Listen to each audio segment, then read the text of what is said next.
Hi everybody, and welcome to day one of Enrichment and Review.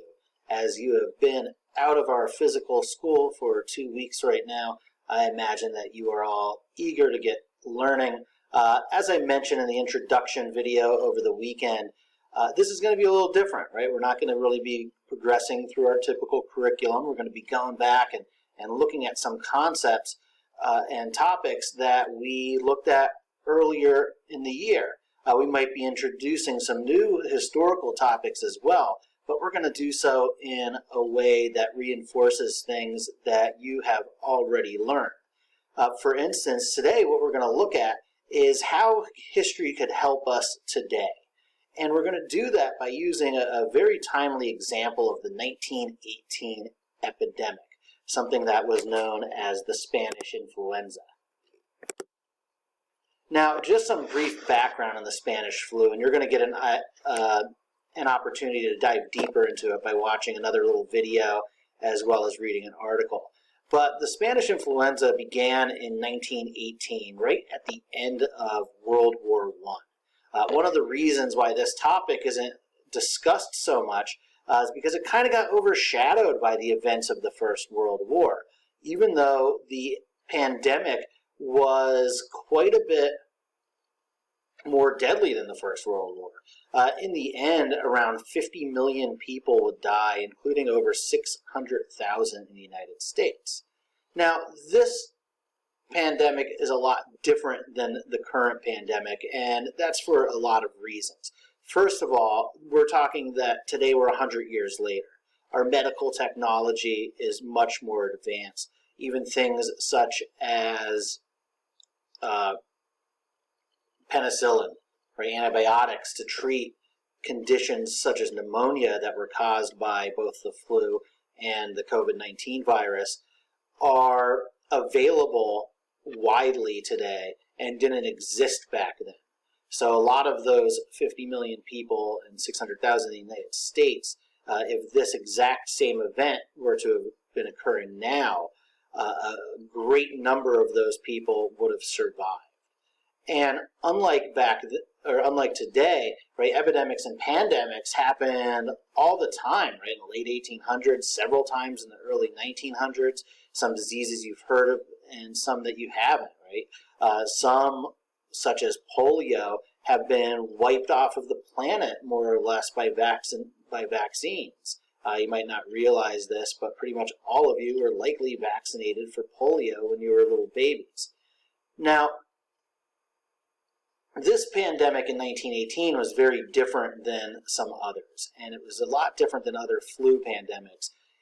Most flu pandemics led to the death of very elderly people, people who were already really sick, and unfortunately little babies. Well, this was different in 1918 because a lot of the people were younger, right? Teenagers and young adults who were otherwise in good health were contracting the virus and falling ill.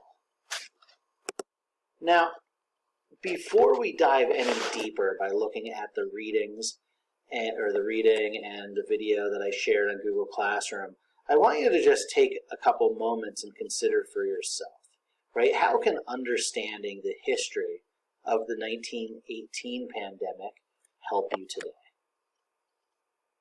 And before you open up those resources, kind of go back to this question and just think for yourself to see if you could discern some ways that knowing the history of this event and even some other events might be helpful in just kind of not necessarily correcting, but helping to alleviate and confront current situations. Now, here I'm sharing two primary sources, and all of you are aware of how much I like having you look at primary sources. I'm not going to have you read anything in depth in that regard, not today at least. But here you see a newspaper on the left from Minnesota. I'm actually not sure where the newspaper on the right is from, but it's somewhere in the United States. And if you see the headlines here, even though this was 100 years ago, this should really touch home with you. Public places ordered closed. Mayor issues order to prevent spread of influenza plague. Schools, churches, motion picture theaters, All places of public gathering come under ban. Closing period indefinite. The paper on the right says, again, city acts to stop the spread of influenza. All places of public gathering are now closed by municipal and county authorities. Similar order may hit the entire state.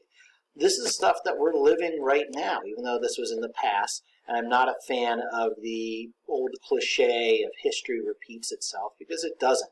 But in the case of looking at the Spanish flu, I think that you're going to find that while history is not repeating itself, history could give us some ideas of how to proceed and how to handle similar situations that arise.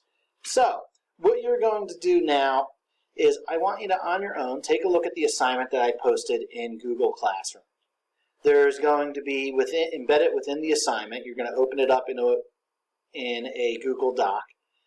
Embedded in there is going to be the link to a video, a link to an article, and underneath those things will be instructions and some questions.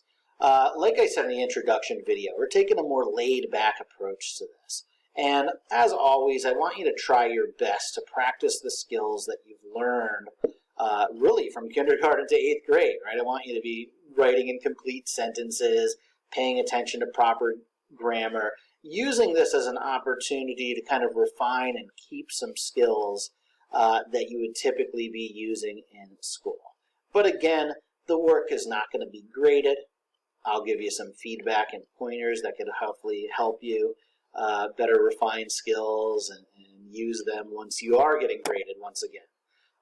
Tomorrow what we'll do, after I get a chance to take a look at your work, we'll take a further look at how events of the past could help us today, and maybe go into some different topics as well, such as the Great Depression. On that, I hope you enjoy your first day back to learning. Not that you were not learning while you're out, the first day back to school-style learning, and I hope you have a great rest of your